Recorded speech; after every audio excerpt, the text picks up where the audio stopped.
Bismillahirrahmanirrahim. Assalamualaikum warahmatullahi wabarakatuh. Apa kabarnya anak-anakku semuanya? Semoga kalian sehat selalu, sehat walafiat. Amin ya robbal alamin.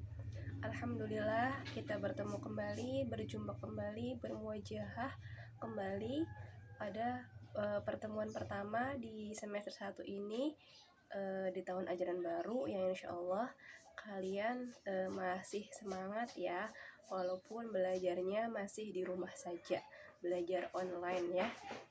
Nah anak-anakku, pada tahun ajaran baru ini Ibu mengajar pendidikan agama Islam Negeri Pekerti di kelas 9 ya.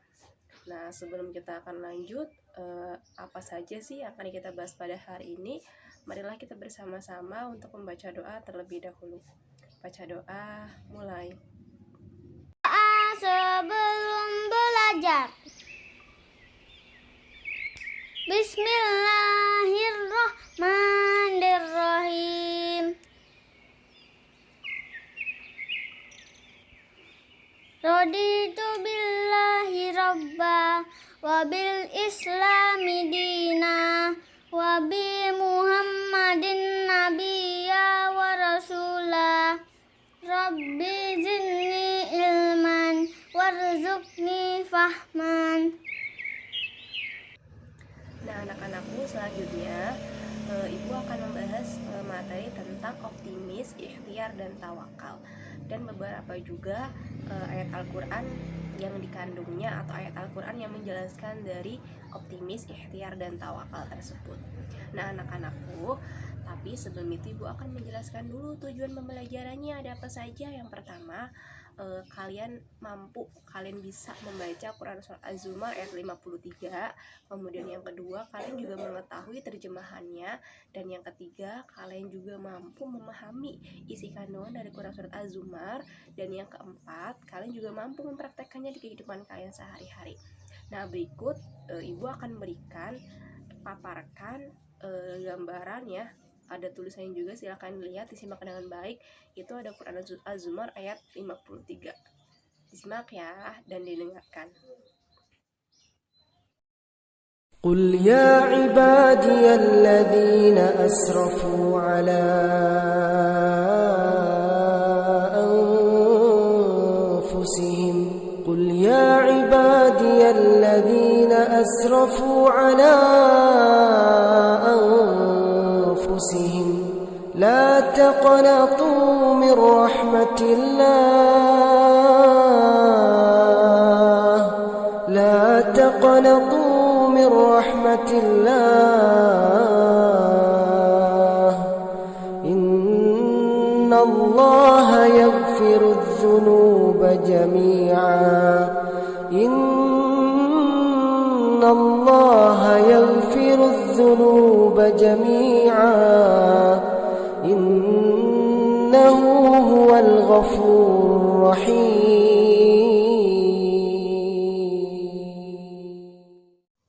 Shadaqallahul Adzim. Tadi sudah dibacakan ya Quran Surat Az-Zumar ayat 53 beserta juga dengan artinya. Nah anak-anakku yang Ibu cintai dan Ibu banggakan, di sini materinya tentang optimis, ikhtiar, dan tawakal. Optimis itu berarti semangat, ya lawannya itu pesimis atau putus asa ya anak-anak. Nah yang mana kita sebagai manusia, sebagai umat muslim di sini sudah Allah berikan, sudah Allah karuniakan kekuatan yang luar biasa kepada manusia itu sendiri. Coba kalian bayangkan kalau dulu para pahlawan yang di Indonesia ini, mereka menyerah melawan Belanda, melawan Jepang, mereka menyerah, tidak mau memenangkan kemerdekaan Indonesia. Kira-kira apa kabar Indonesia pada hari ini? Ya kan? Nah, tetapi mereka semua itu berjuang, mereka itu optimis, semangat untuk melawan para penjajah, sehingga datanglah kemerdekaan Indonesia. Nih, tepatnya di bulan Agustus ini kita akan merayakan kemerdekaan Indonesia. Kemudian yang perlu kalian garis bawahi juga bahwasanya kita semua itu harus selalu optimis apapun yang telah Allah berikan pada kehidupan kita ini. Yakin, percaya kepada Allah bahwasanya semua yang Allah gariskan, semua yang Allah berikan kepada kita itu kita mampu melewati semua ini. Kadang kalau kita mikir kita nggak kuat, Tapi pada dasarnya sebenarnya kita itu kuat lebih dari apa yang kita pikirkan. Kadang kita sudah memikirkan hal-hal yang negatif terlebih dahulu. Duh, saya nggak kuat nih, saya bakal sedih nih. Nah, padahal belum berusaha. Allah meminta kita untuk berusaha terlebih dahulu. Ikhtiar itu artinya usaha ya. Ikhtiar, berusaha, optimis, udah semangat 45, kemudian kalian juga dibarengi dengan ikhtiar, dibarengi dengan usaha ya. Nah, kemudian nanti yang terakhir, kalian tawakal, kalian berserah diri kepada Allah. Tugas kita itu ialah berusaha semaksimal mungkin untuk menggapai apa yang kita inginkan. Selebihnya itu kita pasrahkan kepada Allah Subhanahu wa Ta'ala. Kalau kalian sekarang posisinya sebagai seorang pelajar nih, maka otomatis tugas kalian adalah belajar dengan sungguh-sungguh. Belajarnya harus optimis, harus semangat, walaupun kalian belajarnya di rumah saja, tidak ada halangan, tidak ada alasan apapun. Bu, saya belajarnya di rumah, jadinya males, nggak optimis, enak di sekolah, Bu. Oh enggak, belajar itu di mana saja, kapanpun, dengan siapapun. Yang penting semuanya itu tergantung hati kalian masing-masing. Kalian harus tetap semangat, kalian harus sungguh-sungguh. Kenapa? Kan kalian juga nanti yang enak, kalian juga yang akan mendapatkan hadiah dari sebuah usaha kalian tersebut. Coba kalau misalkan kalian sekolah santai, leha-leha, nggak ngerjain tugas, nggak pernah ngeliat video pembelajaran, tiduran aja, rebahan aja, kira-kira bakal jadi orang sukses nggak? Enggak dong, kalian malah bakal sengsara. Kedepannya kalian nanti bingung, nggak punya ijazah, kerja di mana, dan mungkin juga akan jadi beban keluarga, kan nggak enak dong. Nah, coba kalau kalian sekolahnya sungguh-sungguh, rajin belajar, walaupun misalkan, Bu, saya udah usaha semaksimal mungkin tapi belum dapat peringkat, nggak apa-apa. Semua keoptimisan kalian itu akan membuahkan hasil kok. Semuanya akan dapat hasil, dan semuanya itu tidak akan ada yang sia-sia. Nah, kemudian coba kalian pikir, apakah anak-anak yang mendapatkan peringkat ke-1, ke-2, ke-3 mereka itu kerjanya cuma tiduran, rebahan? Kan enggak, mereka itu pastinya belajarnya sungguh-sungguh, mengerjakan semua tugas dengan baik. Nah, tidak ada yang bersantai ria. Nah, itulah yang mereka dapatkan hasil dari kerja keras mereka. Kalau kalian pengen punya cita-cita jadi seorang dokter misalnya, kan gak mungkin cuma tiduran, cuma berdoa sama Allah, ya Allah saya pengen jadi dokter. Kan gak gitu juga, harus dibarengi dengan usaha tanpa doa akan sia-sia, dan doa juga tanpa usaha akan sia-sia. Jadi keduanya itu harus diseimbangkan sama kalian semua. Tidak boleh salah satunya saja yang dikerjakan, harus dua-duanya. Jadi setelah kalian mengetahui isi kandungan surat Az-Zumar ayat 53 ini, ibu harap kalian tidak malas-malasan lagi, harus optimis, semangat. Itu adalah salah satu contoh umat muslim yang benar-benar dan sungguh-sungguh. Iya, kan Allah menyukai hambanya yang mau semangat, mau bekerja keras. Tidak ada yang santai ria, enak-enakan di rumah tiduran, nggak ada yang kayak gitu. Tiduran boleh, tapi ada waktunya. Waktunya kapan ya? Setelah pembelajaran selesai, gak apa-apa, tiduran, istirahat, refresh otak. Tapi untuk pada saat jam-jam belajar, jangan. Karena sekarang tugas kalian adalah seorang pelajar, makanya harus belajar dengan sungguh-sungguh ya. Tidak ada alasan apapun ya untuk kalian bersantai ria. Nah, anak-anakku, mungkin ya ibu nggak banyak menjelaskan materi kali ini, tapi ibu akan memberikan cuplikan video motivasi deh, sedikit motivasi buat kalian perjuangan seorang anak yang sekolah, yang belajar sungguh-sungguh hingga ia meraih kesuksesan. Kalian simak baik-baik, didengarkan ya, dan mungkin bisa jadi motivasi buat kalian semua agar kalian selalu optimis.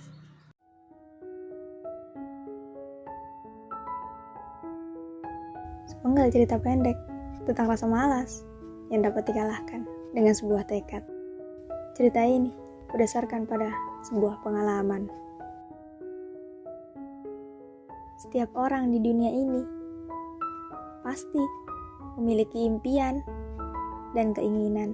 Namun, impian dan keinginan tak akan ada artinya tanpa adanya kemauan untuk bertindak, kemauan untuk mewujudkannya.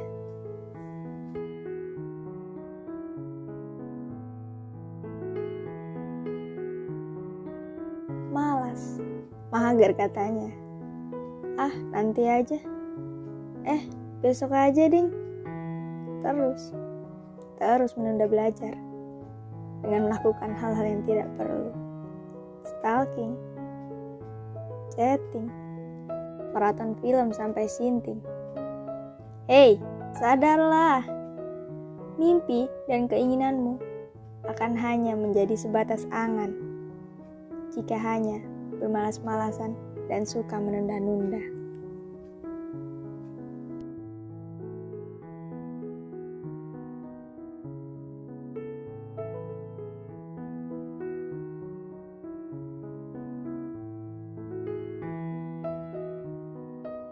Belajar memang melelahkan dan membosankan. Tapi, lebih lelah mana dengan perjuangan orang tuamu yang membiayai sekolah dengan bekerja keras, yang ingin melihat anaknya lebih baik dan lebih berhasil darinya.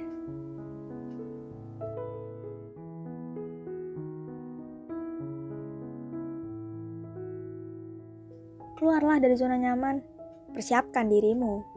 Belajarlah selagi bisa. Jangan menunggu kapan kamu bisa, tapi buatlah momen di mana kamu bisa belajar.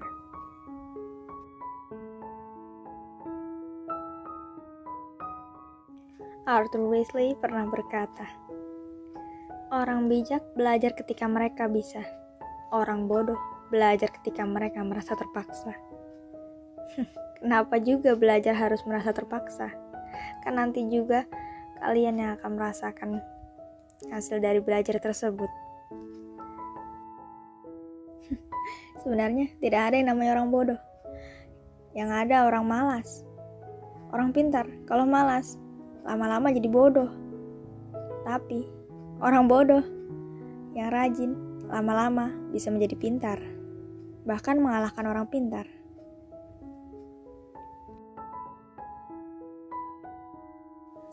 Ada sebuah pepatah, apa yang kamu tanam, itulah yang kamu tuai.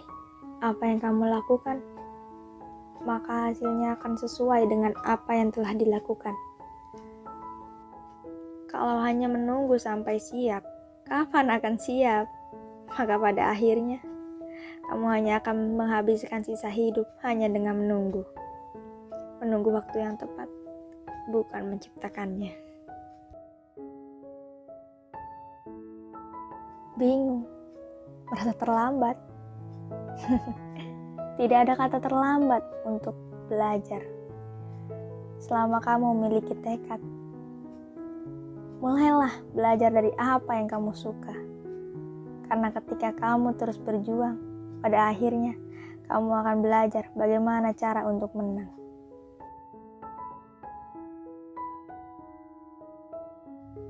Jika tidak ingin orang lain memandangmu rendah, maka ubahlah dirimu menjadi seseorang yang tidak dapat direndahkan oleh orang lain. Kan hanya kamu yang bisa merubah dirimu sendiri, bukan orang lain. Orang lain tidak memiliki hak untuk merubah kamu, merubah apa yang kamu lakukan.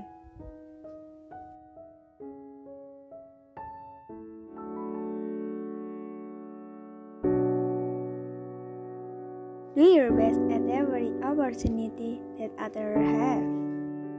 Lakukan yang terbaik di semua kesempatan yang kamu miliki. Ada kesempatan tidak datang 2 kali. Kalaupun datang, belum tentu itu adalah kesempatan yang sama. Yakin masih mau mager?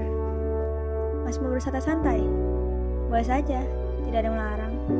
Tapi ingat, 1 detik kamu bermalas-malasan, ribuan sayanganmu di luar sana sedang belajar mati-matian. Stop wishing, start doing. Jangan berharap, mulailah bertindak. Hai Adelia Puspaningrum, undur diri. Terima kasih telah menonton tayangan ini. Semoga bermanfaat. Anak-anakku, Gimana tadi videonya? Menarik bukan? Semoga bukan hanya menarik penglihatan kalian, tapi juga menarik hati kalian untuk tetap semangat menjalani aktivitas, menjalani kehidupan ini. Ya, semangat! Nah, kemudian ada apa lagi, Bu? Setelah ini akan ada ilmu tajwid, yaitu hukum bacaan qala-qala.